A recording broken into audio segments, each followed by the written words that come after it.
The NFL stands for not for long. Set, Sharga and Armstead. Roll out, Walker still running out. Looks to the left, wide open, Thompson touchdown. Colin Thompson with the touchdown. There was nobody within 20 yards of What a catch off the bobble. Colin Thompson scoops it up. Lofting corner, the end zone. It is caught for the touchdown. The first NFL touch for Colin Thompson is a score.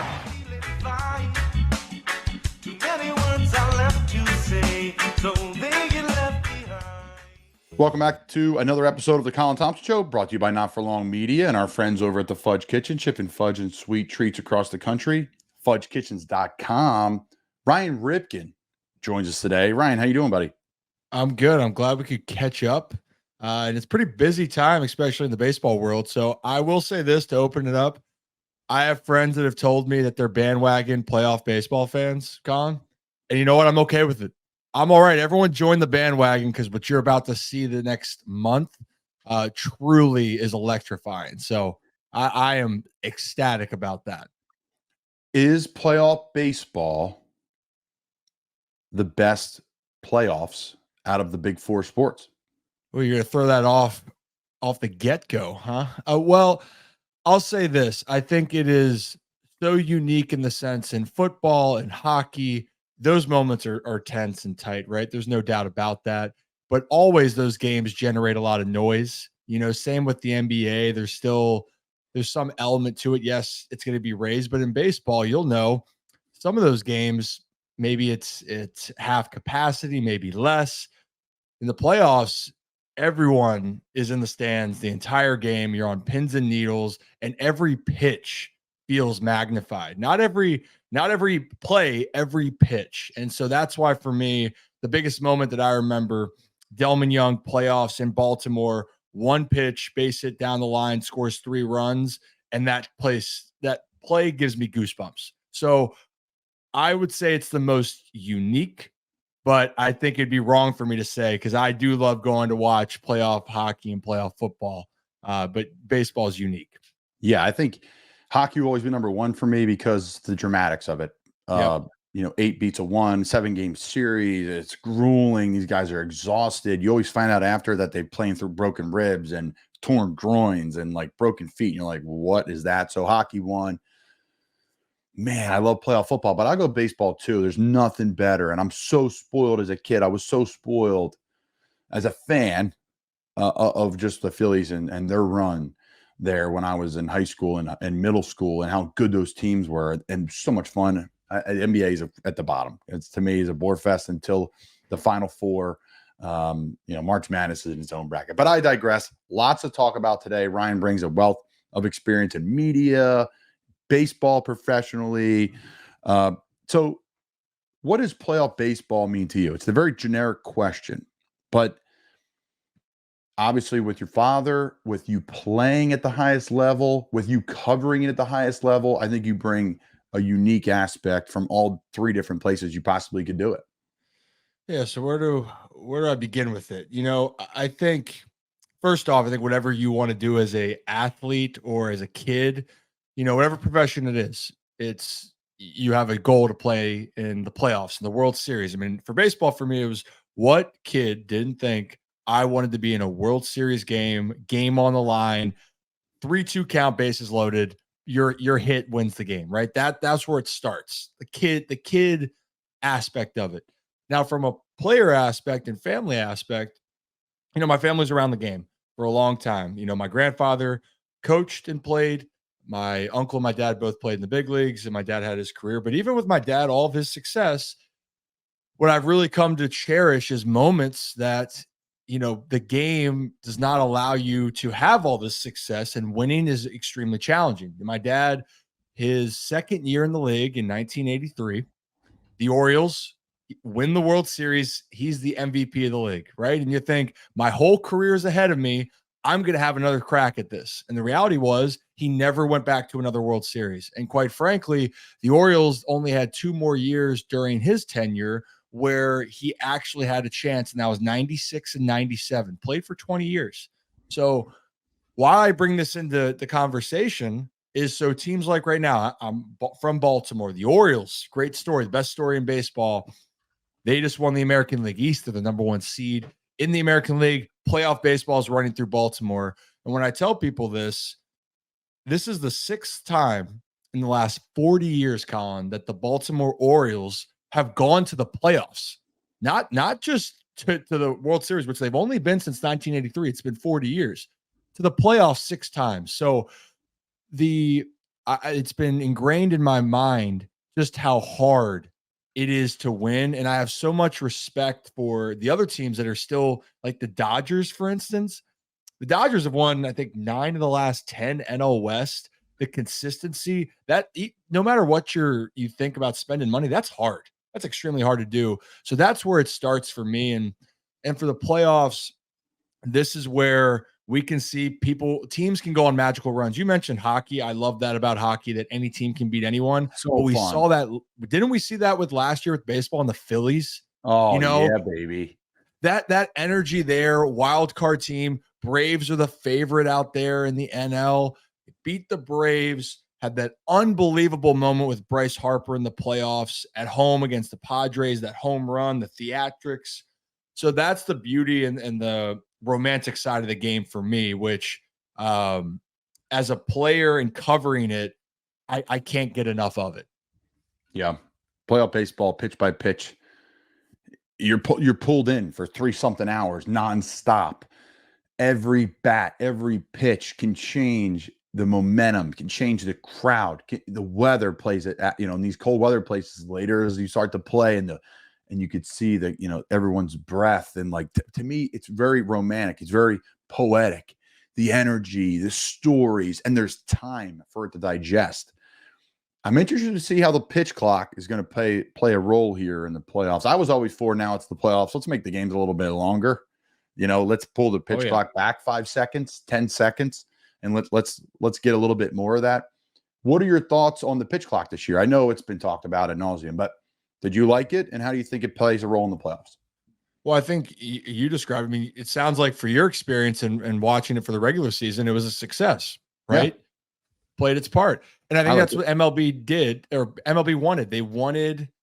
They had success in ratings. This was a really good year for Major League Baseball, and it kept the game moving. And I'll be honest, when you play professional baseball, anything that's tested, by the way, for those that don't know, it goes through the minor league system. So a lot of the guys that are up here now have already kind of dealt with those rules. It's the guys that have been in the major leagues already for years and years and years. And that's when you have to, it's like teaching an old dog new tricks. And that's something that was harder for players that were established big leaguers, right? But once they got the hang of it, they're professionals, but it didn't affect the younger guys as much. At the game for me, I was curious just to see it at the big league level. I'd seen it at the minors, and there really wasn't a drop-off. But now to the point, and I think I don't want it to see a drastic change going to the playoffs, because then I don't think it's necessarily fair that you made all these rules. Now you're going to tell people you can change it again just because of, I like to try to keep it linear if that makes sense. However, I would hate to see pitch clock violations dictate big parts of the game. And I think that's where you were going with, right? Don't let, there's enough question marks and officiating, by the way, and rules and all that. I feel terrible for umpires, refs, because you're never going to be right, even if you are dead wrong. So I just don't want to see a situation take away from the beauty of the moment. And I think you would feel the same way on that. Yeah. I do feel horrendous for refs, umps, because listen, it's like anything in life. What comes around goes around, and you're going to get a call some innings. Some games you're going to get calls. Some games you're not going to get calls. The pageantry of the game of arguing the calls and the fun, and was it a strike and was it not? And even on replay 10, 15 years ago, it was some gray area. Now it's like tennis, man. Ball's thrown. It shows up on a screen, strike or not. He calls a ball. So listen, exactly. Do we want to see a bases loaded, walk a guy home because of a pitch clock violation on a full count? That would be a nightmare. So I think it will be avoided. I am sure the umps, the refs in football, in hockey, and just like you see in NBA playoffs. Hey guys, put the whistles away, leave some gray area. I think they're going to be waiting a beat a little bit longer on the pitch clock in the MLB, and maybe an ump's timeout where it may not be a fair situation, but we don't want it to be dictated by that. So we'll see. I digress. You mentioned the Phillies. I'm super excited for that team. You mentioned the O's. Super excited for that team. Awesome fan bases, both in the northeast part of the country. The more they play, the colder it gets. The weather's going to be great this week for both the clubs. But just so excited for the areas because I'm from Philly, but support the O's now. Excuse me, the O's will play next week, which is awesome. They'll start on Saturday, which is tremendous. October 7th, Saturday, Sunday, and then a Tuesday series. You can't beat that. But is there a wild card team here, let's say, other than the Phillies, that you're excited about that could catch some momentum and make a deep run? Well, I'll say this. You're exactly right. Fan bases, Phillies, unmatched. The Orioles, Baltimore brings it too, and I'm very biased to them as well, obviously. In looking at it right now, and this is the fun part of it, right? Is the storylines for me, and I'm going to start storylines, and then we'll go into who I realistically think has a chance. I love the fact that we have a couple new teams back in the dance, right? So the Marlins making it, I think, is great because they had so many years of this kind of rebuild, being stuck in the middle. And I know I'm not counting the COVID season where they had success and they made it, but to be honest, it's a different experience now being a full 162 season. Now you got to go on the road against a division rival. That should be a great atmosphere. Arizona Diamondbacks as well, being back into it. That was something. They were a great story, young team, a lot of promise for them moving forward. And the Texas Rangers being back in, who have arguably one of the best lineups, not arguably, they do have one of the best lineups in all of baseball.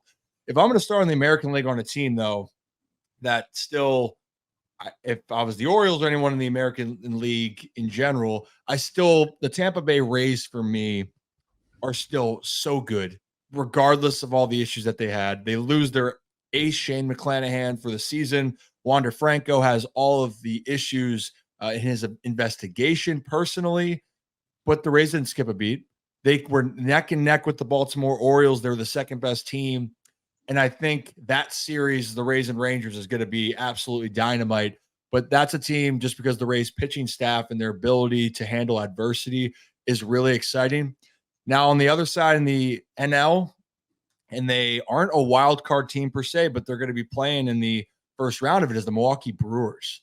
Milwaukee feels like it's this team that was under the radar. They won a Central that maybe wasn't as strong, but man, they just have the build to have a success and to make a little bit of a run. And obviously the Dodgers and Braves are going to be the two favorites of that, the Braves being number one.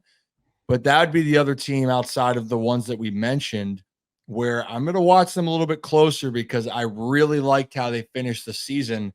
And now that you're in the dance, you just need to have one good series at a time. And I think Milwaukee can do that. Take me through this O's team. I think it's a fun group. It's a youthful group. It's a group that everyone's been patiently waiting for. I saw the other day that, and you can confirm, right? Baltimore signed another 30-year lease to continue the O's in Baltimore, right?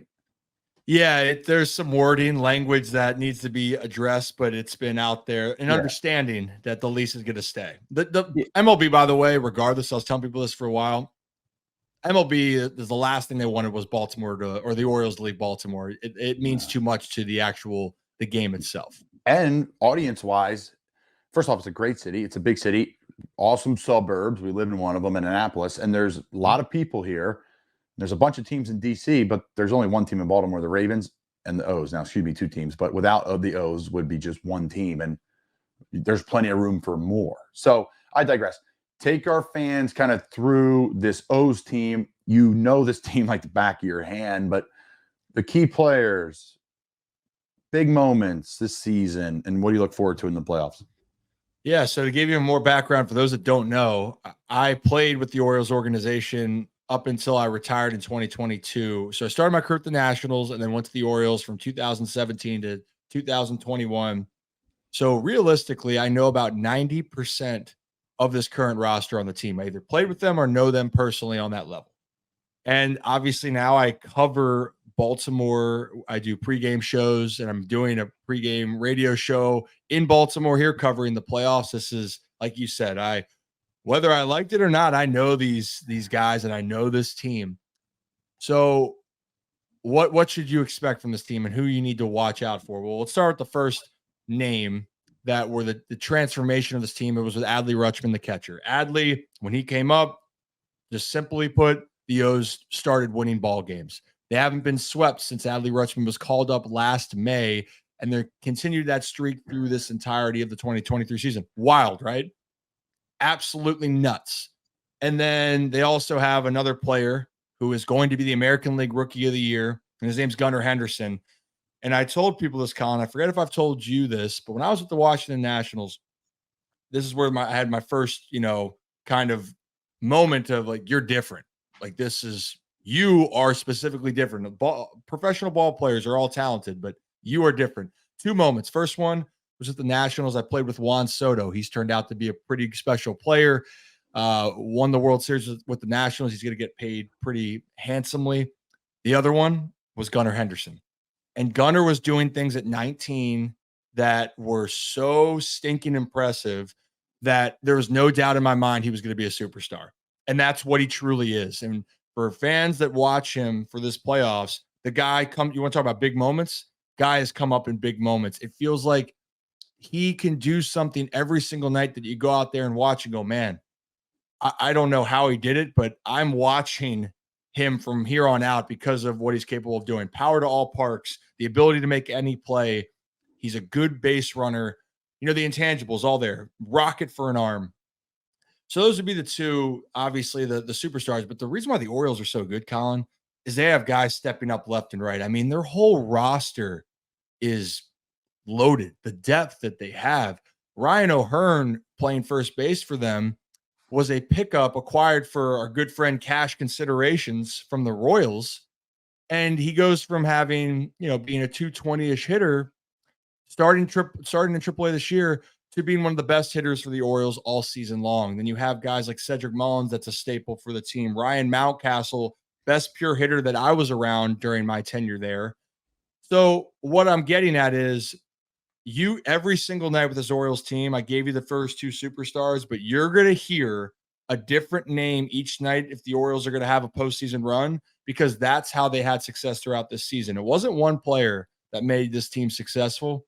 It was the collection of the group that they had, and the Orioles' depth is better than any team in the postseason. Let's see. So the guys that were freaks that I played with that were a little bit different. One of them was Deion Dawkins, who I played with, who's now left tackle for the Bills. Played with him in college.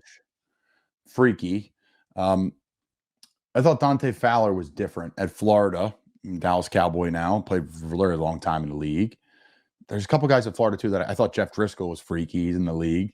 And then let's take it back. Seeing Kyle Pitts in high school, way, way different. I'm like, this guy's going to be a first-round pick. It didn't matter if you knew nothing about football. You'd be like, that's what football players look like.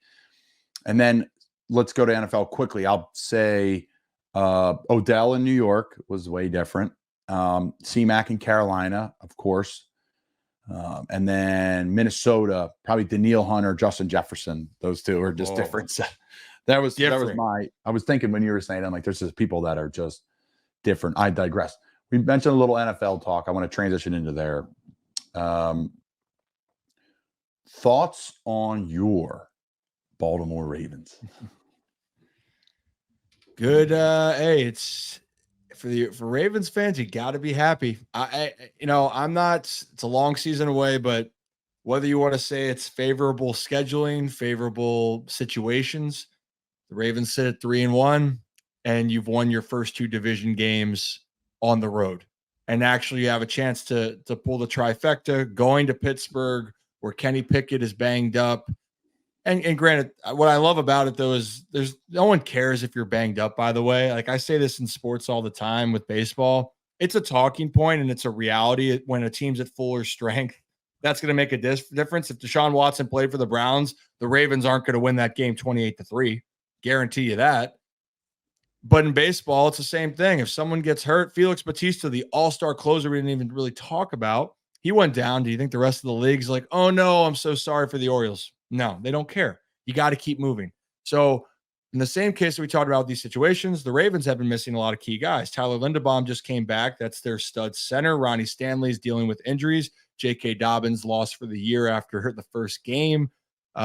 Marcus Williams trying to battle back. Marlon Humphrey still not there. The point being, in OBJ, the offense still was missing pieces. Point is, no one cares. You got to go out and win football games. And the Ravens have done that. So I think for Ravens fans, you got to be happy. You'd feel even better if you go to Pittsburgh, because then you have 3 home games against your divisional opponents. They got to work out, every team has to work out things, but while you're still trying to work through your quote unquote struggles, I think besides that Colts game, you got to be extremely happy with where the Ravens are at. Yeah, and you're going to see these teams like Colts, Houston, Arizona. The league's way better than it's ever been, right? Like, you're like, oh, those 3 teams, they're picking 1, 2, 3. Well, Houston's going to compete for division. That Colts team gave the Rams everything they can handle after being down. Like, it's not, that's how the league is right now. Bengals, somebody has to lose, right? Bengals are 1-3. I don't think the Bengals will be staying at 1-3. I think the Bengals and Minnesota at 1-3 are my 2 teams that are going to end up being, up around or above 500 at the end of the year. We're at the quarter pole. It says a little bit about your team. It doesn't say a lot, but it's good to be 3-1. Eagles are 4-0, and people are, oh man, the sky's falling. And it's like, this is the NFL, man. This is how it goes. People forget this, right? They just are used to fantasy football, and they want everyone to be good, and they're going to trade and cut. And it's like, I think fans are losing their perspective with football just a little bit. They know football now more than ever, more access, podcasts, YouTubes, people going X's and O's, whatever. But it's like, you got to win by 1 point. This is in college football. Exactly. I wanted to ask you, she brought up the Bengals, and I know you've dealt with something similar. Joe Burrow and the calf. Oh. And the nightmare. Like you know more than anyone with this. Oh. How lingering this was. I mean, do you think initially that the Bengals should have said, hey, Joe, you got to sit? Because it clearly seems like, I remember you talking about this with me. It lasted for you the entire year. It is an absolute nightmare. Calf strains I had, you could say multiple, or just it kept recurring. Yeah. Over a 2-month stretch where you're grinding on your rehab. You're grinding on your diet, your sleep, your training. But it's the most mentally draining injury I've ever had. I've had stuff where I've lost seasons and you're hurt and you just is what it is. But the calf injury, you want to go, you want to run. You can't. It's a non-negotiable. The amount of stuff that's taped to his calf that people don't see. Last year, I got Tiger Balm, which is like a pain med gel. I got all these strips that are going to take a little bit of pressure off the calf. I mean, I was running on a nub just to get through it and was never really driving my toe in the ground. And it wasn't until really working with Yoni from True Sports, local guy, until I really got my confidence back and I was able to perform at a high level in training camp this year. But man, you almost got to shut him down and say, I don't know the situation there either, so I don't want to speak for the Bengals. But man, if the bye week's a couple weeks out, it's a 2 to 3 week deal. You need to shut it down completely and then build the strength back up and you got to stress the hell out of it. So they're scary, man. They're scary. It's not a sprained ankle. Can't just tape it up and roll it and just say, I'm going to make it through, because it's not going to get worse. This thing, it can only get worse if you're going to continue to run on it and pound it. So it's sketchy. Plus, you can't practice. That's what I'm saying. You know better than anyone. It's such a. I tell people this as athletes, even if they say, "Hey, we have things taken," we're doing the precautions. The back of your mind, it's still in your head. One, you're going to feel it, but it's two, especially when you have to be a little bit more mobile and you're going to be limited. It's going to affect a lot of your gameplay and even just your physical limitations, because you can try to push it as much as you can, but the reality is you are still going to be stuck. And I get it. I remember you talking about, that's why I wanted to hear it from you. I mean, it's no joke. It's not something like, oh, it's when you hear I got a shoulder strain or I have a little, it's a lot different, especially when it's your lower body. your lower body, man, everything you do, driving to work in the morning, getting out of bed, middle of the night, brushing your teeth, like everything you do, you're thinking about it. It is exhausting, and there's no end in sight. There's no end in sight. So for Joe, he's a stud. The league needs him to go, right? I wish him nothing but the best of luck, but man, it's got to be like, hey, I need 2 weeks. I need to restart the whole process. I saw when he popped it, I said, oh no, it's tricky, man. It is tricky. So I digress. What is your schedule look like here? Because I know you've been crazy. Take us back to Sunday. Take us through what you have ahead, because I know you've been golf outing. You're here. You got TV hits. I think you're the most interesting man in the Baltimore DMV area. You have to be. You and SVP. Yeah, I don't know. Thank you. SVP legend in the area, by the way. Shout out him. So what have I done? So baseball is picking up here in Baltimore, getting the schedule for what I'm going to be doing there. So I do TV. So like Sunday that you brought up, Sunday night, went to go do a TV hit in Baltimore locally, then drove down to Ocean City about 2.5, 3 hours away to partake in a golf outing down there. Drove back up to do my own media in Baltimore, and then hopped on here, and then getting ready for the MLB playoffs, which I'm excited. Gonna have pregame show on the radio. I'm going to be covering it again on TV as well locally here. So it's an exciting time. And you know what?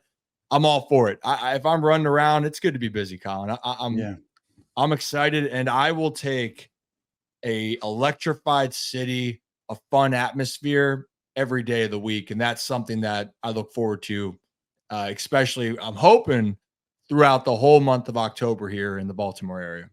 Between Baltimore and Philly, and I'll speak for both again, there's no better time to be a fan of the two clubs. You know, Eagles are rolling, Ravens are rolling, you know, two young stud quarterbacks, plenty of studs to root for on both teams, really both in tough divisions, in my opinion. Obviously, Giants didn't have a great game last night, but I still think they're a good team, especially when Saquon's healthy. And then Baltimore, man, you get these young studs, like almost like the process in Philly, like trust the process they have in Baltimore, man. So that's a great ballpark. How hard is it to get a ticket there? Lastly, here, because is it like Philly going to be like crazy? What's that looking like? I think it depends on which connections you have, but for the most part, they did. Well, I meant like, you know, certain people, they could get access to it. I know there's a few places trying to do some giveaways, but I'll tell you this. There's not going to be an empty seat. This is a moment that Oriole fans have been waiting for forever. And also, by the way, a Billy Joel concert is happening in the city the same night as game 1 of the ALDS. So talk about commotion, Colin, on Saturday night. There's going to be a lot going on, but make no mistake, all eyes are going to be trying to get a ticket. And some prices, they get a little steep from what I've seen so far. So I had people that were going for the lottery early on, like jumping on the website, trying to get it as quick as possible, waiting for the moment. And some of them lucked out. And I have other people that are scrambling, trying to find a ticket and are willing to pull the trigger on a probably overpriced experience. But can you put a price on a moment you've been waiting for years? That's up to you for you to decide. You can't. We talked about it before, and season ticket holder Mick was talking about on his show yesterday about his dad looked at him and said, "What could we get these tickets for?" He said, "About 10 grand, Dad, 5 grand a ticket." He's like, "What?"